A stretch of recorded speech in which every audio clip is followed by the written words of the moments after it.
It's been 60 years since the Black Panther first appeared in Fantastic Four 52 by Stan Lee and Jack Kirby. As a prelude to discussion of Kirby's 1970s work on the character, this week Emmet and I discuss that first appearance. First, as always, I'd like to thank our patrons for helping to keep the show going. You can pitch in by pledging at least $2 a month at patreon.com/deconcomics. This is Tim. This is Emmet. And this is Deconstructing Comics. It's not Destructing Comics. Well, although it isn't. Your mileage may vary.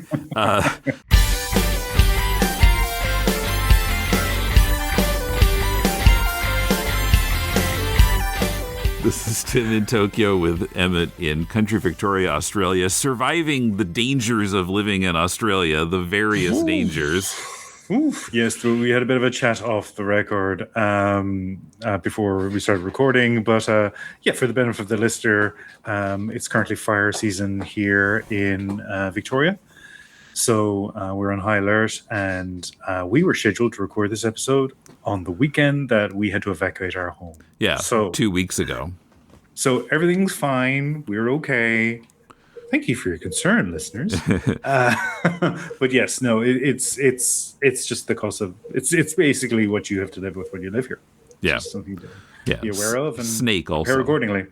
Also, the snake. I wasn't going to bring up the snake. People have fears about snakes, but yes, we had a snake. Yeah. Well, a poisonous snake. I mean, there's some reason to try to avoid it. It's not like a garter snake or something. Ooh, it's a brown. They're not good news. Mm-hmm. You may hear my cat Lulu. She also likes to chip in when I'm speaking to people on recordings, and I apologize. I can't do anything about that. She's very cool. As soon as we started recording, she jumped up on your shoulders there. So. No, that's Wanda. Wanda's usually quiet. Lulu is the one who likes to make a vocal contribution. Okay, you got two cats. I didn't realize She will not that. be making an appearance. She's camera shy, but she likes to weigh in. I see. Okay, so one is vocal, and the other one wants to just be on camera. Yeah. Okay. Yeah, cat, get my side. Get my no, only my right side. Okay, well, so as the listener probably knows, we've been for several years now going through Jack Kirby's 70s work, and we're going to be doing his Black Panther series, but we thought before getting to that, this episode we would talk about the Black Panther's first appearance.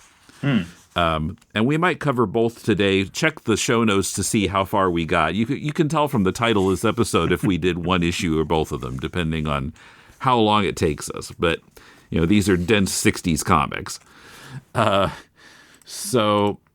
It's Fantastic Four 52 and 53 from 1966. And I'm reading on paper for once. So I'm holding up so Emmet can see here.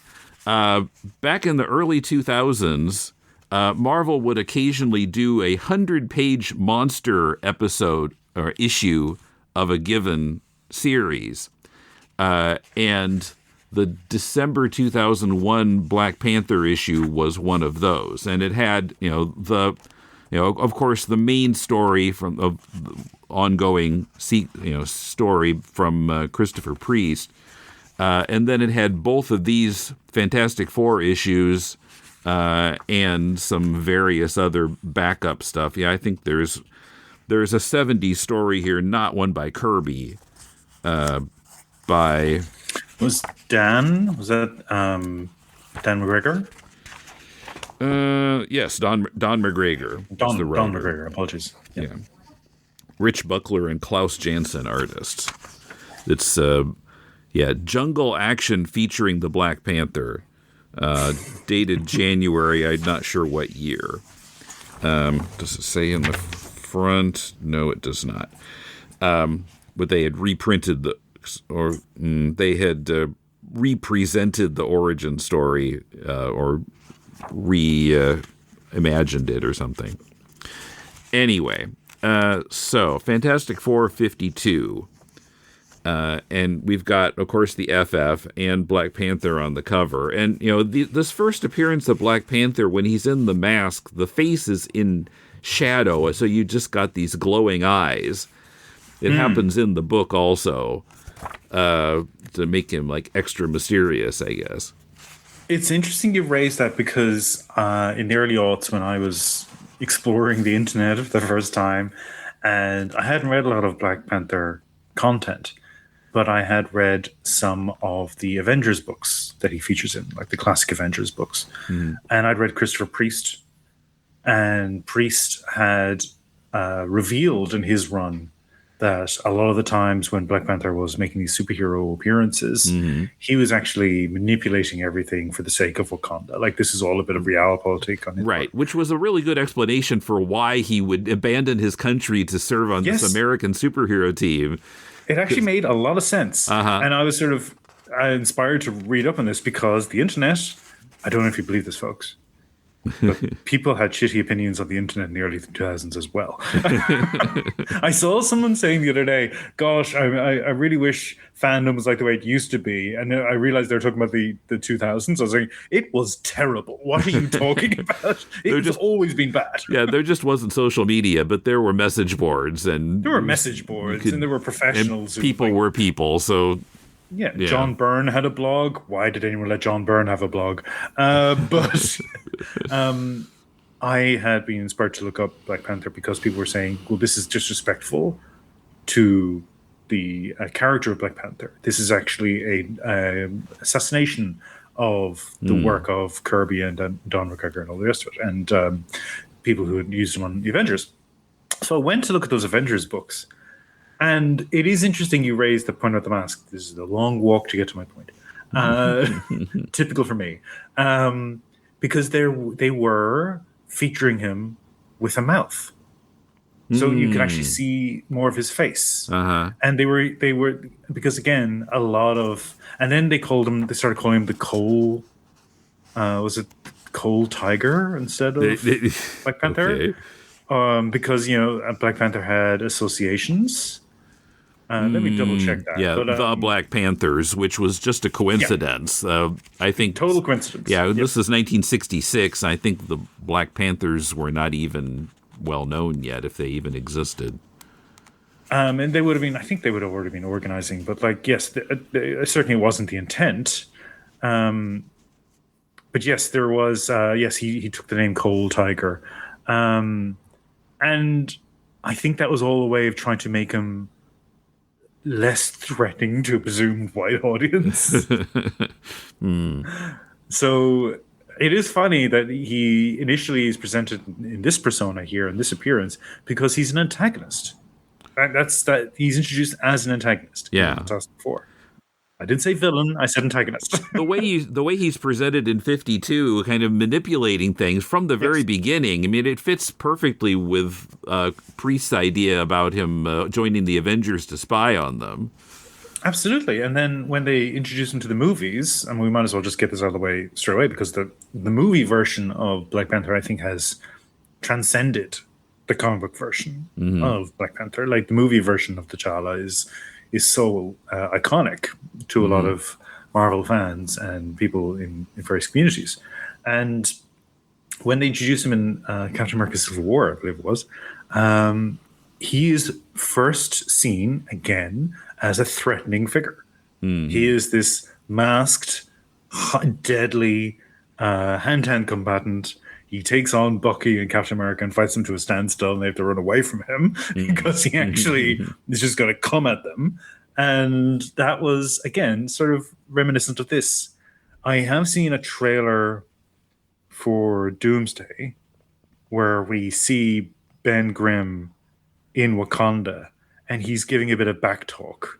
And it kind of reminded me of this issue. Where Ben Grimm keeps he's got a bit of commentary running here about how primitive everything is and how dare they have this technology. And it's like, hey, whoa, Ben, whoa. maybe dial it down a bit. But certainly he's a bit more in Askins, a bit more comical in this trailer clip we've seen than other characters who've been introduced to Wakanda, and they've been like, oh wow, oh my goodness, look at how beautiful everything is. Or Ben Grimm's like, hey, yeah, I'm from Yancey Street. Yeah, and we should say R.I.P. Chadwick Boseman. Of course, but yes. Ben Grimm's comments in here, I think, are a good example of how like Americans tend to think about Africa. Yes. And he's talking about, I've seen all these Tarzan movies, or he calls Panther a refugee from a Tarzan movie. Yes. And, it reminded me of a few weeks ago, I saw an internet video about how bad Americans are at geography. These people who couldn't identify even the United States on a world map. And they would say, well, how about Africa? And the host would have to say, no, that's a continent. Nobody could name a country in Africa. And then this kid comes along and he's banging off all these accurately named countries. yes. But with Africa in particular, like it's a centuries old idea now, this notion of the dark, mysterious continent. Joseph Conrad writes about that. There's this sense of Africa as this dangerous place, inherently uncivilized, threatening. And it's entirely jungles and black tribesmen. There's nothing else in Africa. And it's within our lifetimes that was still informing people's views. You think it stopped? I'm not sure that it stopped. I know. I don't believe it has. Like I worked with somebody from Kenya, and he used to get very annoyed whenever people said Africa, because he was saying where in Africa, right? What country? Yeah, I mean Egypt is in Africa. That's not what people think of when they think of Africa. Yeah, I really appreciated this sort of the black man in the meeting just saying, "Hey, what are you think about what you're saying before you say another word." Yeah, it's like saying Asia. There's so much diversity in Asia. So I thought that was kind of. I mean, I'm not sure what Stan is thinking himself in this. I mean, we're dealing with Stan Lee here, of course. Kirby is not writing the dialogue. Are we giving him the benefit of the doubt here, or are we? I mean, he could have been putting that in as kind of, because, I think he was, because, the whole idea of Black Panther is the contrast between expectations and what he and Wakanda actually are. This like super technologically advanced country where Americans would not expect it to be. I think Ben's comments are supposed to accent that difference, that disparity. Whereas if Kirby was scripting this himself, as we've seen with his New Gods work and so on, he would have just gone, "This is what it is, deal with it." There would be no. I think Stan Lee is more conscious of, my audience is highly racist. I need to give them a ramp up. I need to have Ben Grimm be the voice of the bigoted reader. Yeah, or at least, giving into stereotypes, if not necessarily racist, but poorly informed, put it that way. Yes, I am using hyperbole for the purposes of comedy, but, maybe I amn't. Listener, you decide. So the story starts. And by the way, we've got a splash page that mentions, we don't see him, but it mentions the way out and wonderful Wyatt Wingfoot is in the issue, which will be very important. Yeah, so this emissary from the Panther has come to New York and presented the FF with this really technologically advanced flying craft that fits just the four of the FF. Well, and I guess is the emissary? I don't think the emissary's in. No, he's still waiting on the roof of the Baxter Building. Just the four of them in the craft, and then it's a gift from the Panther. And the Panther wants them to come visit. And this emissary also has a smartphone, he has some kind of technologically advanced communications device that uses cosmic channel waves to carry the message, all the way to Wakanda with no fees.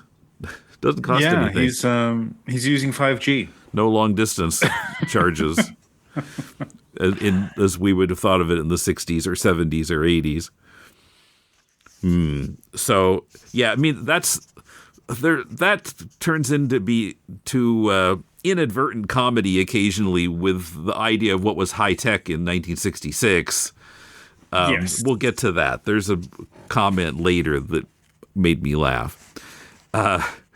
So we see T'Challa surrounded by tribesmen, some of whom were carrying machine guns. It's mostly fits with the typical stereotype of Africa. And so whoever received that cosmic channel wave message is coming to T'Challa and telling him the FF will come to Wakanda. And T'Challa says, "As I knew they would, it is good. Now let the preparations begin. This shall be the greatest hunt of all. Raise the totem. Let the ritual begin." We see a big statue of a Black Panther. I mean, you talk about the traditional native tribes people aesthetic here, and you do see members of the Wakandans there holding spears and shields and so forth, which goes to the period and goes to Grimm's whole Tarzan refugee comment on the previous page. But you also see tribesmen holding automatic weapons. Yeah, yeah, like a lot of them. And, so this is a couple of years later after that X-Men issue where Pietro and Wanda Maximoff had to run away from a European village of a pitchfork wielding oh yes, which I always think of like that's how Americans still see Europe. yeah, these villagers from the 19th century. Yes. So at least the Wakandans, even if they're depicted in this way, at least they're in the 20th century. Right. Yeah. I mean, I think people in Latveria still look like they came from like the 1840s or something. But yeah, Wuthering Heights cosplayers. So we've got this comment about the greatest hunt of all, but it hasn't been clarified what will be hunted or who will do the hunting. Did you notice, for the most part, there's some exceptions to this, but in the dialogue, they say Wakanda, but in the narration boxes, Stan keeps writing the Wakandas. And I'm not sure why. I mean, I don't think they do that anymore. That's maybe confined to this first appearance, but are there like a number of small villages or something that are the Wakandas? Is that what he's thinking? I mean, it's interesting because I did read up on the word Wakanda. Oh. And Tom Brevoort had written a blog where he says, well, there's a chance, I'll send you the link after this, but there's a chance that Stan and Jack remember this comic book. So there was this comic book, anonymized, so we don't know who actually made the comic book, but they used a character called Wakanda, who's a white man who cosplayed as a First Nations Indian from America. And he had access to these mystical powers. Now, Brevoort actually speculates that he was probably depicted, he probably was a native man, and then someone made an editorial decision to put a white man in the narration box because you would not know otherwise, you know. So Brevoort writes this whole piece about this, mentions this Indian-related character concept from comic books, fails to mention that Wakanda, the word, is an existing word that comes from the Sioux Nation. Oh, so it is a spiritual concept. It is an idea of a force, a sort of divine presence, which is called Wakanda. But different continent. Different continent. But he was talking about a comic book with an Indian superhero or adventurer who was drawing inspiration from Native Americans.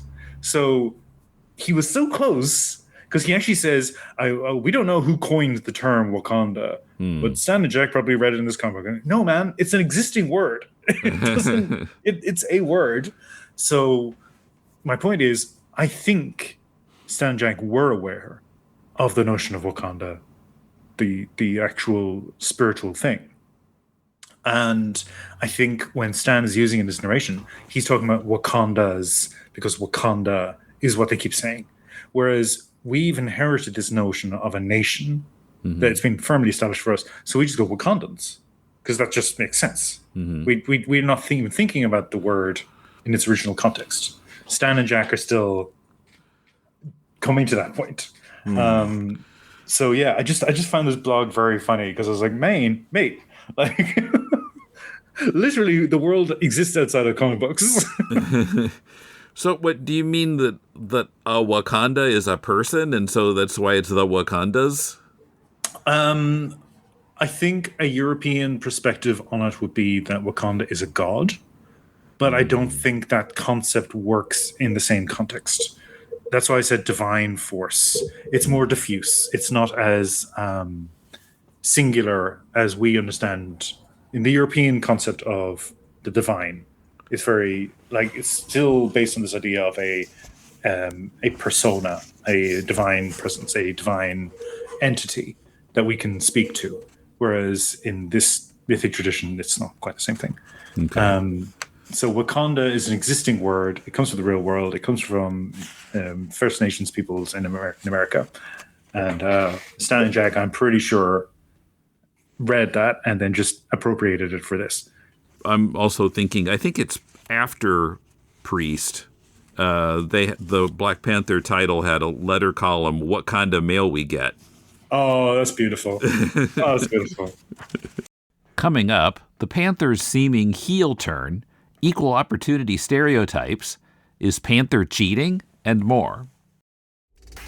Strange parasitic beings are taking over human minds and then killing other humans for food.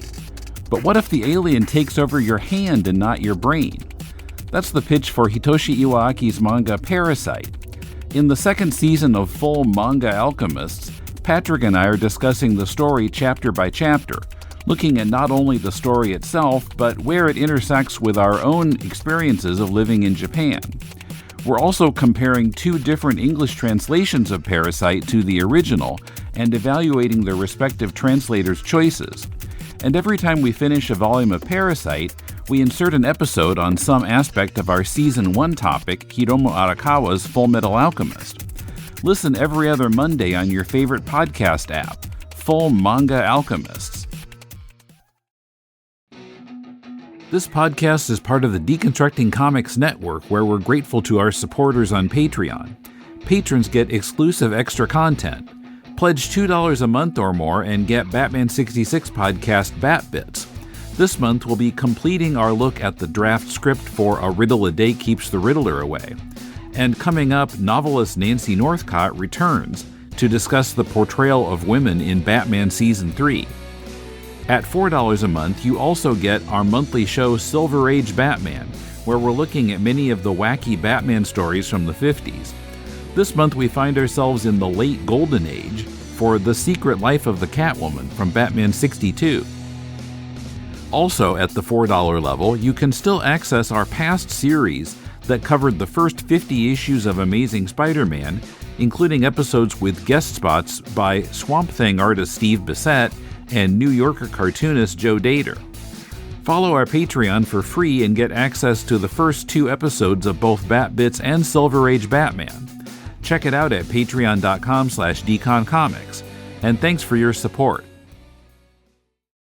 Okay, so then we see T'Challa put the costume on.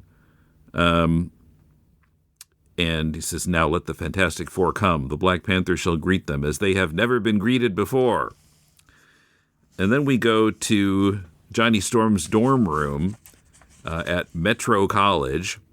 And Wyatt Wingfoot is there asleep, and Johnny's studying. And then Ben comes in, lifts up Johnny's chair. And Sue and Reed are also there. This is why I'm going crazy about Tom Brevoort's blog, because Wakanda is discussed, and I've just tried to give this additional context to it. Wyatt Wingfoot is a Native American. Yeah. From a fictional tribe. But he's a Native American. So I think the two lads are researching this culture. I think that's on their mind. Mm-hmm. Then we get 2 pages of the Inhumans, who in a previous issue have been trapped inside their city by Maximus, which I saw that story. I watched the 90s FF cartoon on Disney Plus last year, and this is one of the stories that they, not the Black Panther, but the whole Inhumans thing, and Johnny in love with Crystal, and then they're separated because the Inhumans get trapped inside the city by Maximus. So, all right. Well, that's kind of not our topic, so let's move past the Inhumans. We don't need to talk about the Inhumans. We never need to talk about the Inhumans. I like the Inhumans. Did you ever see the TV show that was apparently so terrible? I couldn't bring myself to do it. I couldn't do it. It's there on Disney Plus. You can watch it. It's buried in the algorithm, but it's there. Okay, I'll have to take a look. I've never seen it like showing up in recommended shows. I guess that's the reason, because it's terrible. But they've all decided that it didn't happen. So now the FF are arriving in Wakanda, and we see a couple of tribespeople with very high technology observation gear saying, "Ship approaches, all goes as planned, as the chieftain has promised. This will be his greatest hunt." And of course the FF, somebody's commenting about how it looks so primitive, it's just jungle. And the emissary saying, "Before your visit is ended, Mrs. Richards, you will find many more surprising facets of our little kingdom."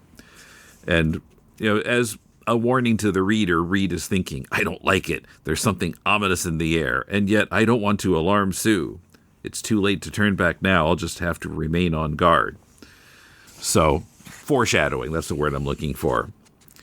So, but we still don't know what this hunt is, what the apparently sinister purpose is. So, of course, then they're completely wowed when they're on the ground and they see, all this tech. And so this was kind of jarring to me. So the emissary is very polite to them.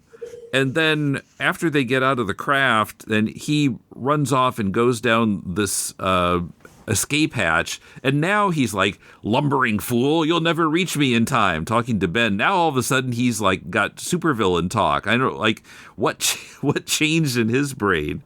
He's the Judas goat. He's there to lead you into the trap, and then which works because Ben immediately gets blasted. Mm-hmm.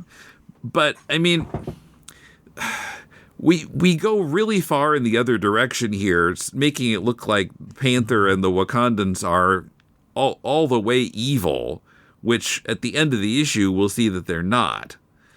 Spoilers. But yeah. Well, I mean, people know. I think all the listeners know Black Panther is not evil, but now we're being made to think that he's evil, and he's got some really nefarious purpose.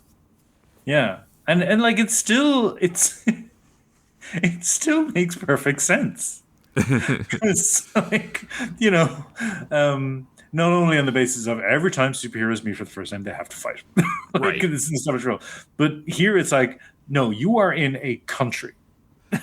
And you potentially represent a hostile foreign nation. And we need to make sure that these superheroes that come from this hostile foreign nation that couldn't suddenly decide to ignore centuries-old treaties, let's not talk about politics, are a threat. So we need to put you in your place.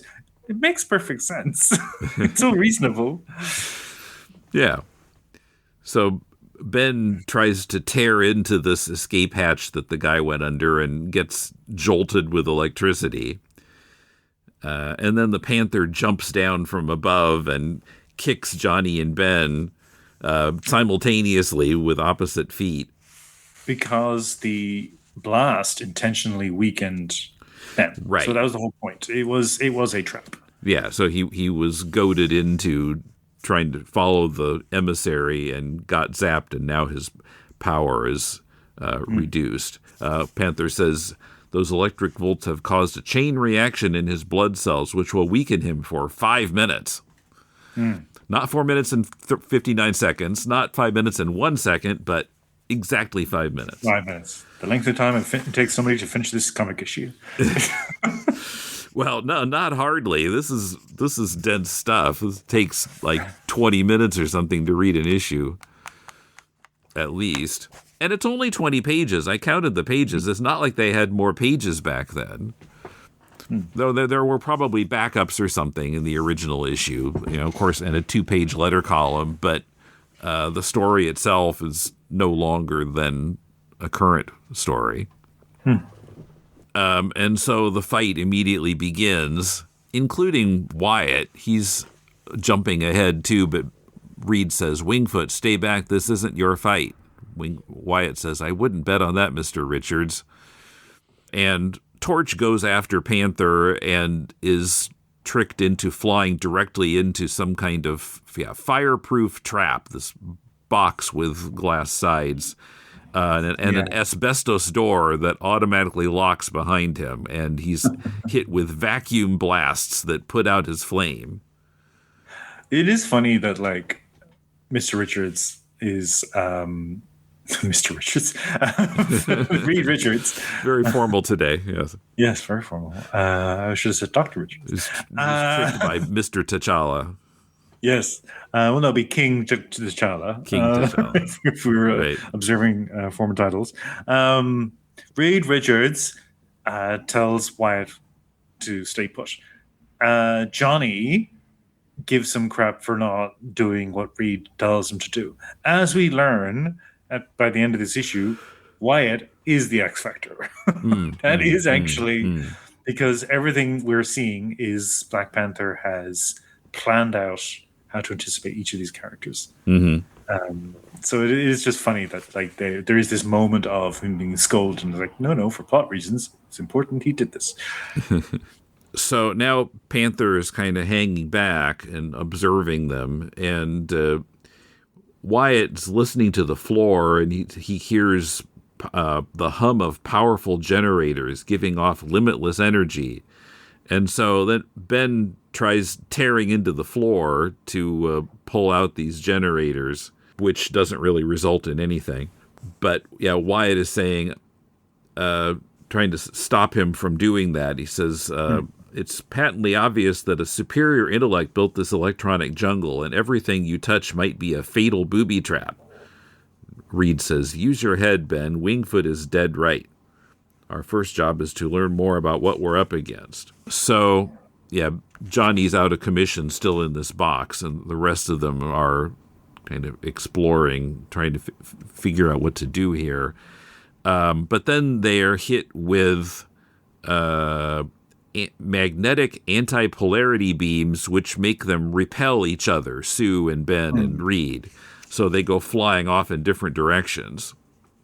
Now, it's Sue and Ben and Reed, because Wyatt's taken off to actually figure out what's going on. Right. But we unfortunately do have to have the line of dialogue. The blood of my ancestors, the greatest scouts of all time, flows strong in my veins. Right. So, we're not going to get away from some sort of stereotypes here. No. But, Wyatt's an Indian, everybody. That's what we're being told by Mr. Stan. Well, I wonder if Jack would have written better or worse dialogue there. But yeah, I know it's tough because, like, we've been through the ringer with Captain America stuff. Are these characters Mexican? I think they are. They have a lot of stubble. Yeah, the sombreros and I'll never let that go. Yes, they're hit by this anti-attracting force. Yeah, and we see Sue flying off in her direction and turning invisible, hoping that will hide her from the Panther. But Panther can hear her footfalls, he says, and he can smell her, so there's no way for her to hide, even if she is invisible and standing still. And then he grabs her, and she...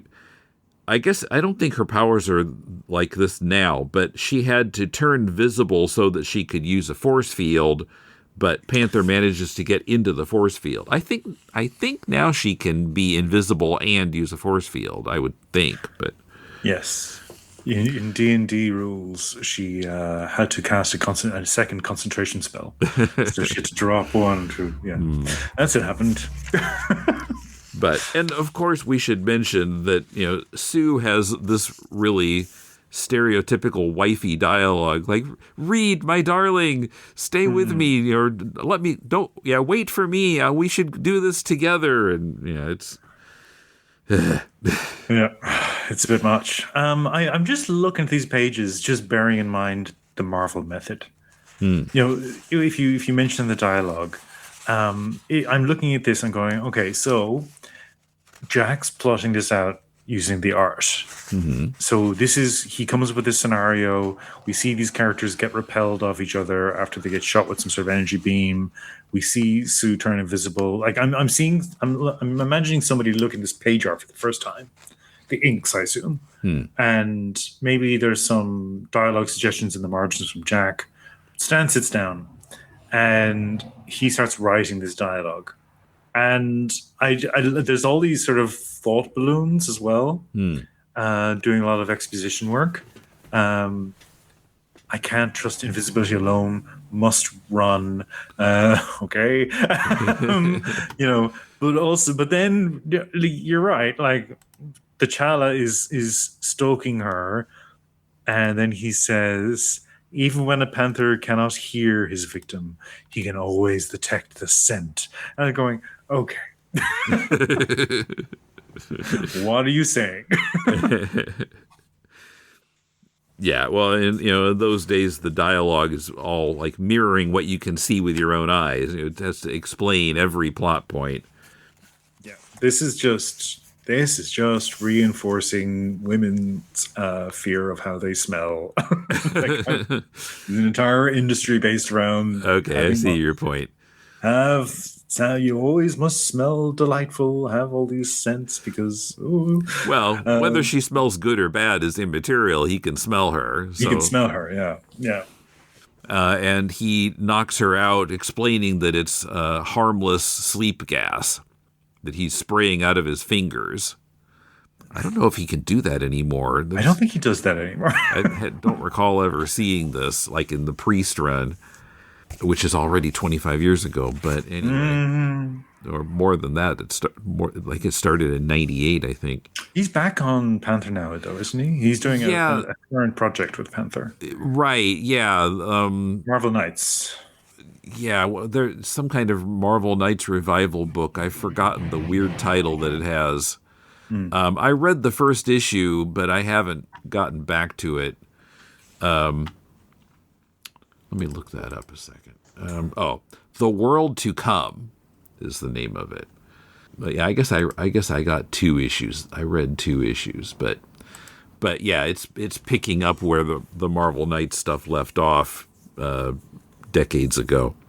So then we see Ben and Panther sneaking up behind him, thinking the timing is perfect. There he is, refreshing himself by washing his face at what seems to be a fountain of crystal clear water. And then he says, "I trust you've enjoyed splashing a dangerous amount of devitalizing fluid upon yourself." Ben says, "Gurgle, huh?" And so, again, something that weakens him, and Panther's punching him, and I guess makes it kind of a fair fight. Otherwise Ben could clobber him. Yeah, I do like that there's all these things in this labyrinth that are designed to look innocent but are actually harmful. It's kind of Black Panther staging a Hunger Games for Fantastic Four. That seems to be what we're dealing with. Mm-hmm. Well, the first thing I thought of was The Most Dangerous Game. Yeah, yes. Which has been adapted and adapted and adapted. Wikipedia has a whole big page called "Adaptations of the Most Dangerous Game," and it's incomplete because I'm going to have to add them. The episodes of Get Smart and Gilligan's Island that played on the same idea. Well, even if we're talking about Black Panther, there's even a connection there too, because in the movies, Ryan Coogler has come out and said this now, that he actually wanted Kraven the Hunter. Maybe for the sequel. But there you go again, because that's also man's the most dangerous game. plot, because that's Craven's whole deal. That's, Yeah. he's well, a man spider in his case, but like, if Coogler is interested in him, my assumption would be that he was targeting Black Panther. But yeah, the rights to Craven are owned by Sony, so and they're making all these crappy movies with Spider-Man characters, except no Spider-Man. Yes, yes. A Spider-Man void, the center of all these movies. Although I guess the Venom movies were decent. I haven't seen They were them. fine. The last one was a bit of a, slap together mess, but it was enjoyable. There was a dance scene to ABBA with the kiosk owner and Eddie, and like I like that scene. there was stuff to enjoy. Mm-hmm. The ending made my wife cry.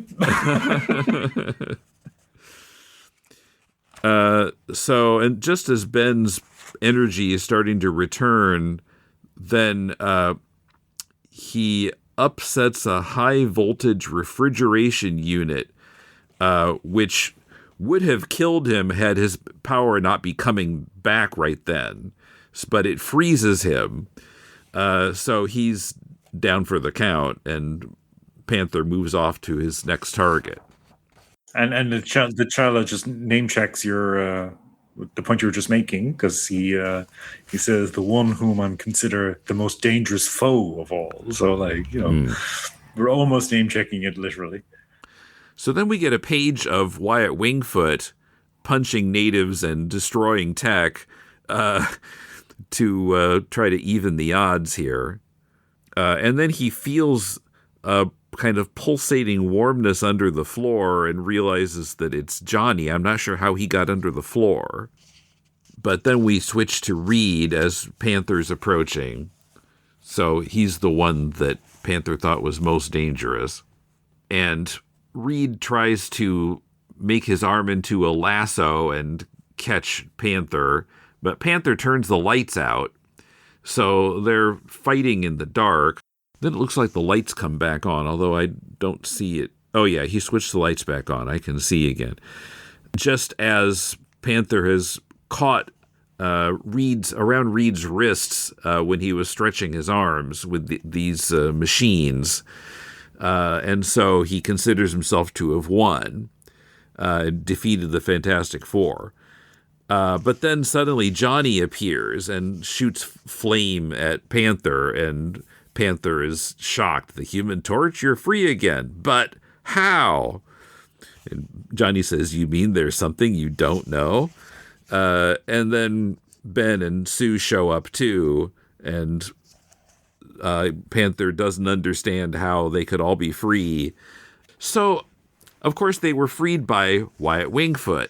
And I was kind of like, well, it seems like cheating to have a fifth person, involved in the fight who wasn't targeted by the Panther. But you could argue that Panther was also cheating by zapping Ben with things that dampened his powers. So is that defeating the Fantastic Four if you take their powers away? I mean, whenever you see fox hunts or any other sort of lordly hunts that get organized and you've got the beaters going in ahead, it's like, yeah, this is all staged. You're not really like hunting, relying solely on your wits. All of this is controlled. It's a controlled, encircled environment. This is all about trapping the animals into a limited set of options and then killing them with advanced weaponry, which is effectively what this episode's all about. This issue's all about defeating the Fantastic Four in a sort of staged, controlled hunting ground. Yeah. And yes, Wyatt Wingfoot gets to mess up Black Panther's whole staging. Yeah. Fair enough. So then Wyatt asks, what happens to him now?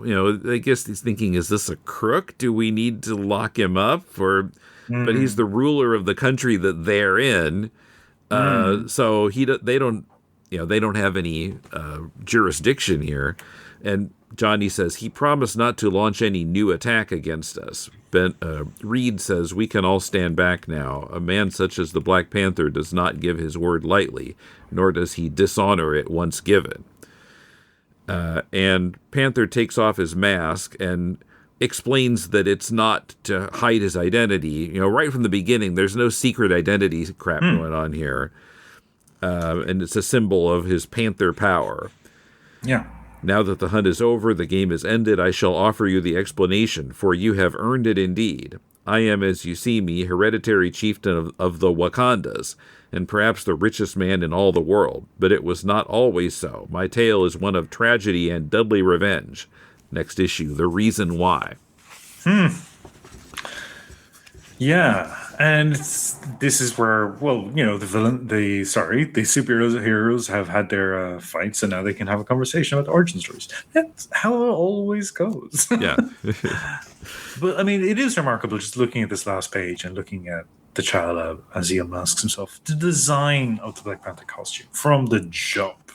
It's beautiful. I know it's just black, but even like the silhouette of it and the sort of cowl and cape and the strap across the chest, it's all just beautifully done. Yeah, and the face of the mask is in shadow all through the issue. That's the approach all the way through, even when there should be light shining on it.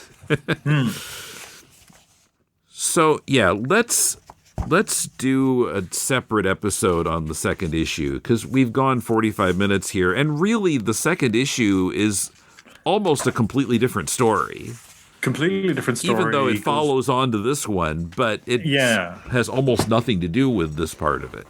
And if people are only familiar with Black Panther from the movies, I mean, it is a different approach. It is like the movies have streamlined the history a bit more.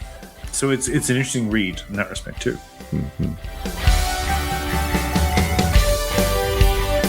We'll discuss issue 53 here in 2 weeks. Follow us on Blue Sky at Decon Comics. Join our Facebook page or the more active group. Listen to our audio-only videos on YouTube. All of those are linked from deconstructingcomics.com. You can communicate with us via any of those sites, or drop us a line at mail@deconstructingcomics.com, or talk to us. Click the Leave a Voicemail link on the left sidebar of our site. Are you making a comic? Send it to us and we'll do a Critiquing Comics episode about it. Our theme is by J.B. Anderton. The music backing the promotion of our Patreon is Change by Jazar. Next week, I talk with Harold Buchholz, the third of the 3 co-hosts of the Unpacking Peanuts podcast. We've done the trifecta here on Deconstructing Comics. Besides his comic strip Sweetest Beasts, he's also worked on the publishing side of Archie Comics, been a writer on Mystery Science Theater 3000, and was also instrumental in making a comic book version of that show, and has founded Kids Love Comics, a group advocating for more comics for kids. We'll talk about all of that with Harold next week. Till then, this is Tim, and thanks for listening to Deconstructing Comics.